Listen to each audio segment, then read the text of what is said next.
அஸ்ஸலாமு அலைக்கும் விவர்ஸ். இன்றைக்கி நம்ம ஒரு ஹெல்தியான பாப்கார்ன் ஸ்நாக் ரெசிபி தான் பார்க்க போகிறோம். அடிகனமான பாத்திரமாக எடுத்துக்கணும். நான் இன்றைக்கி குக்கர் யூஸ் பண்ணியிருக்கேன்.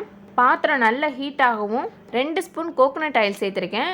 நீங்கள் விரும்பினா பட்டர் கீ எது வேணாலும் சேர்த்துக்கலாம். கோகோனட் ஆயில் ஃப்ளேவர் எங்களுக்கு பிடிக்குங்கிறனால நான் கோகோனட் ஆயில் சேர்த்துருக்கேன். எண்ணெய் சேர்த்து ஹீட் ஆன பிறகு லோ ஃப்ளேமில் வச்சுட்டு 2 ஸ்பூன் சோளம் சேர்த்துக்கிறேன். கடையில் கிடைக்கிற ஆக்டிவ் பேக் ரூபா பேக் தான் எடுத்திருக்கேன். இதில் 2 ஸ்பூன் கிட்ட சேர்த்துருக்கேன்.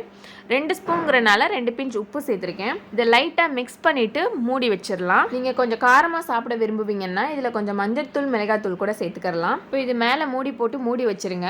சோளம் வெடித்து பொரியும் போது தான் நமக்கு சோள பொரியாக கிடைக்கும். வெடிக்கும் போது எல்லாமே தெரிக்கும். அதுக்காக தான் மேலே மூடி போட்டு மூடி வைக்கிறோம். சோளம் சேர்த்ததுலேருந்து ஃப்ளேம் லோ ஃப்ளேம்லேயே தான் இருக்கணும். வெடிக்கிற சத்து ஃபுல்லாகவே நின்ற பிறகு ஸ்டவ் ஆஃப் பண்ணிவிட்டு திறந்து பார்க்கலாம். ஹெல்தியான பாப்கார்ன் ரெசிபி சூப்பராக ரெடி ஆயிடுச்சு. வீட்டில் இருக்க குட்டீஸ்க்கு ரொம்ப பிடிக்கும். நீங்களும் ட்ரை பண்ணிவிட்டு எப்படி இருந்ததுன்னு கமெண்ட்ல சொல்லுங்கள்.